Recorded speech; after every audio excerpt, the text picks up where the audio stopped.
Hi friends, நம்ம ஒவ்வொருவருடைய வாழ்க்கையிலையும் நம்மளை நேசித்த உறவு, நம்மக்கிட்ட ரொம்ப அன்பாக இருந்த உறவு திடீர்னு நம்மளை அவாய்ட் பண்ணிவிட்டு நம்மகிட்ட பேச விருப்பம் இல்லை அப்படின்னு சொல்லி நம்மளை விட்டுட்டு போவாங்க.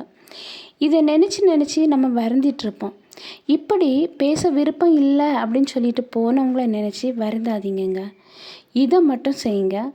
விருப்பம் இல்லைன்னு சொல்லி போனவங்களே திரும்பி உங்களை தேடி வருவாங்க. இது உங்கள் வாழ்க்கைக்கு பயனுள்ளதாக இருக்கும் அப்படின்னு சொல்லி நினைக்கிறேன். லாஸ்ட் வரை ஸ்கிப் பண்ணாமல் பாருங்கள். இப்போ நம்ம வீடியோக்குள்ளே போகலாமா? நம்ம வாழ்க்கையில் எதையுமே சிந்தித்து நம்ம செயல்பட்டுட்டு இருந்தோன்னா நமக்கு கிடைக்கிறது வெற்றிங்க. எதையுமே சிந்திக்காமல் நம்ம இஷ்டத்துக்கு செயல்பட்டுட்டு இருந்தோன்னா அங்கே நமக்கு வெற்றி கிடைக்காது. அதுக்கு பதிலாக நிறைய அனுபவங்களை கற்றுருப்போம். அதே போல் இந்த உலகத்தில் யாரையுமே நம்ம எளிதில் நம்பிடாதீங்கங்க. ஏன்னா தேவையில்லாமல் யாருமே யாருக்கிட்டேயும் பழக மாட்டாங்க.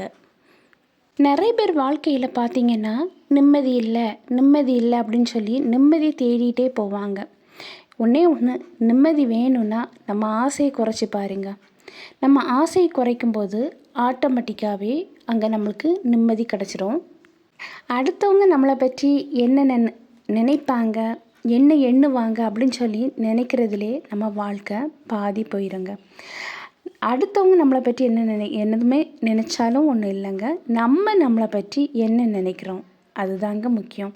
நமக்கு எது இஷ்டமோ அதை தான் செய்யணும். அடுத்தவங்க என்ன நினைக்கிறாங்க, அடுத்தவங்க நம்மளை என்ன நினைப்பாங்க அப்படின்னு சொல்லி நம்ம நினச்சிட்டே இருந்தோம்னா கண்டிப்பாக நமக்காக நம்ம வாழ முடியாது.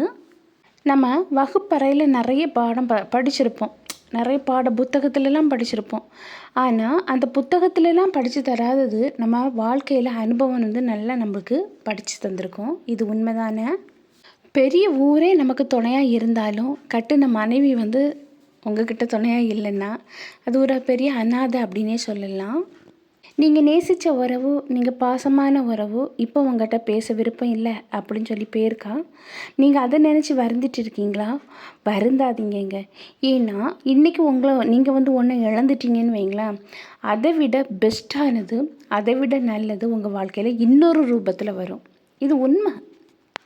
வாழ்க்கையில் சிலவற்றை தெரிஞ்சுக்கிட்டால் நிம்மதியாக வாழலாம். ஆனால் பலவற்றை தெரியாமல் இருந்தால் தாங்க வாழ்க்கையில் நிம்மதியாக வாழ முடியும். யாரையுமே வெறுக்கணுங்கிற ஒரு அவசியம் இருக்காதுங்க. முதல்ல வெறுக்கணுங்கிற ஒரு எண்ணத்தை நம்ம விட்டுறணும். ஏன்னா நம்ம ஒருத்தங்களை வெறுத்துட்டோன்னு வைங்களேன், நம்ம நிம்மதி போயிடுங்க. அதனால் கூடுமலாம் ஒருத்தவங்களை உங்களுக்கு பிடிக்கலையா, மௌனமாக அதுலேருந்து வெளியே நகண்டு வந்துடுங்க. நம்மளுக்கு பிடிச்சவங்க நம்மகிட்ட பேசலை அப்படின்னு சொல்லி கவலைப்படாதீங்க. ஏன்னா அவங்களுக்கு பிடிச்சிருந்துன்னா கண்டிப்பாக அவங்க பேசாமல் இருக்க மாட்டாங்க. ஒரு குதிரை இருக்குன்னு வைங்களேன், அது நின்றுக்கிட்டு அப்படியே இருந்தால் அதுக்கு மதிப்பு இருக்காதுங்க. அது ஓடும்போது தான் அதுக்கு மதிப்பு இருக்கும். அதே போல் தான் உங்கள் வாழ்க்கையில் உங்கள் மதிப்பு உயரணும்னா நீங்கள் ஓடி ஓடி உழைக்கணும். அப்போந்தாங்க உங்கள் மதிப்பு உயரும். நீங்கள் உங்களால் உழைக்க முடியல அப்படிங்கிற ஒரு நிலைமைக்கு வரும்போது கண்டிப்பாக உங்கள் மதிப்பு கம்மியாகும். நீங்கள் ஃபீல் பண்ணி பாருங்கள், உங்களுக்கு தெரியுங்க. அதாவது இளமை காலத்தில் ஓடி ஓடி உழைச்சிருப்பாங்க. அவங்கள சுற்றி ஒரு பெரிய கூட்டமே இருக்கும். ஆனால் முதுமையான பிறகு அவங்களால உழைக்க முடியாமல் அந்த சரீரம் ஹெல்த் இழந்த பிறகு அவங்கள சுற்றி யாருமே இருக்க மாட்டாங்க. அவங்க மதிப்பு குறைஞ்சிருக்கும். உங்கள் வாழ்க்கை எவ்வளோ அழகானது அப்படின்னு சொல்லி உங்களுக்கு தெரியணும்னா உங்களை விட ரொம்ப கஷ்டப்படுறவங்க, உங்களை விட கீழே இருக்கிறவங்க கிட்ட போய் கேட்டு பாருங்கள். அப்போ தான் தெரியுங்க உங்கள் வாழ்க்கை எவ்வளோ அழகாக இருக்குது அப்படின்னு சொல்லி. சிலவங்களை பார்த்திங்கன்னா வாழ்க்கையில் அடுத்தால என்ன நடக்குமோ அப்படின்னு சொல்லி பயந்து வாழுவாங்க. அப்படி பயந்து வாழாமல் என்ன நடந்தாலும் பார்த்துக்கலாம் அப்படின்னு சொல்லி துணிந்து வாழுங்க. உங்கள் வாழ்க்கை ரொம்ப சிறப்பாக இருக்கும். உங்களுக்கு ஹாப்பியாக தான் இருக்கும். உங்கள் மதிப்பை முடிவு செய்ய வேண்டியது நீங்கள் தாங்க, உங்களை சுற்றி இருக்கிறவங்க இல்லை. அதனால் அடுத்தவங்களுக்கு பிடிச்ச மாதிரி நடித்து வாழணும்னு அவசியமும் இல்லை. நீங்களாகவே இருங்க. பிடிச்சவங்க உங்களை நேசிக்கட்டுங்க, பிடிக்காதவங்க உங்களை நேசிக்காமல் போயிட்டு போட்டோம். அதை நினச்சி கவலைப்படாதீங்க. உங்களை நேசித்து உங்ககிட்ட நல்லா பழகுனவங்க இப்போ உங்களுக்கு வலியை தந்துட்டு போனாலும் அது உங்கள் வாழ்க்கைக்கு அடுத்த நிலைமைக்கு உங்களை உயர்த்தி செல்லக்கூடிய வழியாக இருக்குங்க. அதனால வாழ்க்கையில் ஒவ்வொரு அனுபவமும் உங்கள் வாழ்க்கையை அடுத்த நிலைமைக்கு கொண்டு போகக்கூடிய ஒரு பாடமாகத்தான் இருக்கணுமே தவிர, நீங்கள் உங்களை வேண்டாம், உங்களை பிடிக்கலை அப்படின்னு சொல்லி பேச விருப்பம் இல்லாதவங்கள நினச்சி நீங்கள் கவலைப்பட்டுட்டு இருந்தீங்கன்னா அது உங்கள் வாழ்க்கைக்கு அடுத்த நிலைமைக்கு கொண்டு போகாது. ஒரு அனுபவமாக அதை எடுத்துக்கோங்க. சரி, இவ்வளோ நாள் நம்மகிட்ட பேசிகிட்டு இருந்தாங்க, பழகிட்டு இருந்தாங்க, திடீர்னு நம்மளை பிடிக்கலன்னு சொல்லிட்டு வெளியே கடந்து போகிறாங்க. சரி, போயிட்டு போட்டோம் அப்படின்னு சொல்லி மௌனமாக நீங்கள் அதுலேருந்து வெளியே வர்றதுக்கு பாருங்க. ஐயோ, அவங்க நம்மளை விட்டுட்டு போயிட்டாங்களா அப்படின்னு சொல்லி நீங்கள் வருந்திக்கிட்டே இருந்தீங்கன்னா கண்டிப்பாக உங்கள் வாழ்க்கை இழந்து போவீங்க. உங்கள் மனசு ஒவ்வொரு நேரமும் உடைக்கப்பட நேரமும் நீங்கள் உருவாக்கப்படுறீங்க, வலிமையாக்கப்படுறீங்க. அடுத்த நிலைமைக்கு நீங்கள் உயர்ந்து நிற்கிறதுக்கு நீங்கள் நல்ல மனதளவில் பக்குவப்படுத்தப்படுறீங்க. இதுதான் உண்மை. அதனால் அதை நினச்சி நீங்கள் துவண்டு போயிருக்க தேவையில்லை. பிடிச்சவங்க பேசாமல் போயிட்டாங்களே அப்படின்னு சொல்லி வலியோடு இருக்கீங்களா? அந்த வலி தந்தவங்களுக்கு நன்றி சொல்லுங்க. ஏன்னா நீங்கள் உருவாக்கப்பட்டதுக்கு இது தாங்க முதல் படி. அன்பு வைக்கக்கூடிய இடத்துல தாங்க வைக்கணும். கண்ட இடத்துல நம்ம அன்புக்கே தகுதி இல்லாதவங்கள்ட்ட போய் நம்ம அன்பை வச்சோம் பாருங்கள். அதனால தான் உங்களுக்கு இன்றைக்கி வலி, வேதனை எல்லாமே இருக்குது. யார்கிட்ட நம்ம அன்பு வைக்கணுங்கிறத சரியாக புரிஞ்சுக்கிட்டு அன்பு வைங்க. நீங்கள் சரியாக புரியலை, உங்கள் மதிப்பு அவங்களுக்கு தெரியலை, இதுதான் உண்மை. உங்கள் மதிப்பு அவங்க தெரிஞ்சிருந்தா கண்டிப்பாக அவங்கள விட்டுட்டு போக மாட்டாங்க. நீங்கள் விலையேறப்பட்ட பொக்கிஷம் முதல்ல. அப்படி பொக்கிஷமாக இருக்கிற உங்களை அவங்களால உணர முடியலை, அவங்க அன்பு அவங்களுக்கு தெரியலை, இதுதான் உண்மை. அதனால தான் உங்களை விட்டுட்டு போயிருக்கலாம். பேச விருப்பம் இல்லை அப்படின்னு சொல்லிட்டு போனவங்க கிட்ட போய் கெஞ்சிட்டு இருக்கீங்களா? ஒரு நிமிஷம் யோசித்து பாருங்கள். நீங்கள் கெஞ்சும் போது உங்கள் தன்மானம் அங்கே இழக்கப்படுது.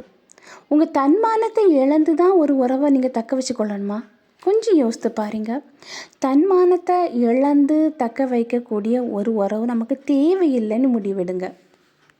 ஒரு மாம்பழம் இருக்குதுன்னு வைங்களேன், அந்த மாம்பழத்தை சாப்பிட்டுட்டு அதனுடைய விதையை நம்ம வேண்டான்னு சொல்லி தூக்கி தூர போடுவோம். அதை தூர போட்டு அந்த விதை பழையபடியும் மரமாக எழும்பி வரும், நிறைய கனிகளை கொடுக்கும். இன்றைக்கி உங்களை வேண்டான்னு தூக்கி தூர போட்டுட்டு போகிறாங்களா? நீங்கள் துவண்டு போகாதீங்க, எழுந்து வாங்க. நீங்கள் அதை நல்ல உயரமான நிலைமைக்கு நீங்கள் வாங்க. கண்டிப்பாக உங்களால் முடியும். எப்படி வேண்டான்னு சொல்லி மாமரத்து விதையை தூக்கி போட்டுட்டு போனாங்களோ அதே மாதிரி உங்களை தூக்கிட்டு போட்டுட்டு போனாங்கல்ல. எப்படி அந்த மாமரம் எழும்பி வளர்ந்து பல கனிகளை கொடுக்குதோ அதே மாதிரி நீங்கள் துவண்டு போகாமல் எழும்பி வந்து பல கனிகளை கொடுக்க போகிறீங்க. உங்கள் வீட்டுக்குள்ளே வெளிச்சமே நீங்கள் தாங்க. நீங்கள் துவண்டு போய் வருத்தத்தோடு இருந்தீங்கன்னா உங்கள் குடும்பமே இல்லாமல் ஆயிரும். கொஞ்சம் யோசித்து பாருங்க. அதே போல் இந்த உலகம், இந்த சமுதாயம் எப்படி தெரியுமா? கடன் நிறைய வச்சுட்டு காரில் போகக்கூடியவங்களுக்கு கொடுக்குற மரியாதை, மதிப்பு கடனே இல்லாமல் சைக்கிளில் போகக்கூடியவங்களுக்கு கொடுக்குறதில்ல. இதுதாங்க இன்றைய சமூகம். அதனால் சமூகத்தை நினச்சோ விட்டுட்டு போகிறவங்கள நினச்சோ வருந்தாதீங்க. இப்படி விட்டுட்டு போனவங்க திருப்பி வரணும்னு உங்களுக்கு உள்ளுக்குள்ளே தோணுதில்லை? அப்போ இதை மட்டும் பண்ணுங்கள். என்னென்னா, நீங்கள் அவங்கள்ட்ட போய் கெஞ்சண்டா, மௌனமாக நீங்கள் அவங்கள விட்டு வெளியே நகண்டு வாங்க. ஆனால் அவங்கள அப்படியே விட்டுறக்கூடாது. அவங்க யோசிக்க வைக்கணும். இவங்கள போய் மிஸ் பண்ணிட்டோமே அப்படின்னு சொல்லி யோசிக்க வைக்கணும். அப்படின்னா நீங்கள் உங்களுக்குன்னு ஒரு தொழிலாக ஆயத்தப்படுத்துங்க, உண்டாக்குங்க. அந்த தொழிலில் முழு கவனத்தை செலுத்துங்க. உயர்ந்த நிலைமைக்கு வாங்கன்னு சொல்கிறேன். நீங்கள் உயர்ந்த நிலைமைக்கு வரும்போது பேச விருப்பம் இல்லைன்னு சொல்லி தூக்கி தூர போட்டுட்டு போனவங்க திரும்பி வருவாங்க, பேசுவாங்க. அதனால் நீங்கள் கெஞ்சினாலோ இல்லைன்னா அழுதாலோ நீங்கள் வருந்திட்டு இருந்தாலும் அவங்க வரப்போகிறதில்ல. அவங்க கண் காணும்படி வாழ்ந்து காணிக்கும் போது கண்டிப்பாக வருவாங்க. இல்லைன்னா ஃபீல் பண்ணுவாங்க, ஐயோ இவங்கள போய் நம்ம மிஸ் பண்ணிட்டோமே அப்படிங்கிற ஒரு ஃபீல் பண்ணுவாங்க. ஒருவேளை ஒரு கணவன் இல்லைன்னா மனைவி யாராவது ஒருத்தங்க உங்ககிட்ட பேச விருப்பம் இல்லாமல் இருக்கிறாங்கன்னா நீங்கள் மௌனமாக இருங்கங்க. அவங்கள போய் கெஞ்சண்டா, அவங்கள தொந்தரவு பண்ணாதீங்க. கொஞ்சம் வழி விலகி மௌனமாக இருந்து உங்கள் கடமையில் கண்ணும் கருத்துமாக செயல்படும் போது நீங்கள் அவங்கள விட வாழ்க்கை தரத்தில் உயரும்போது கண்டிப்பாக அவங்க உங்களை தேடி வருவாங்க. பிரிஞ்சு போனால், ஒருவேளை பிரியலைன்னா நீங்கள் பேசாமல் இருக்கிறவங்கள நினச்சி கலங்காமல் உங்கள் கடமையில் உங்கள் கவனத்தை செலுத்துங்க. உங்களுக்கு குழந்தை இருந்ததுன்னா குழந்தைய நல்ல முறையில் வளங்க. ஓகே ஃப்ரெண்ட்ஸ், இந்த வீடியோ உங்களுக்கு பயனுள்ளதாக இருக்கும் அப்படின்னு சொல்லி நினைக்கிறேன். நான் நெக்ஸ்ட் வீடியோவில் மீட் பண்ணுறேன். அதுவரை பை, see you.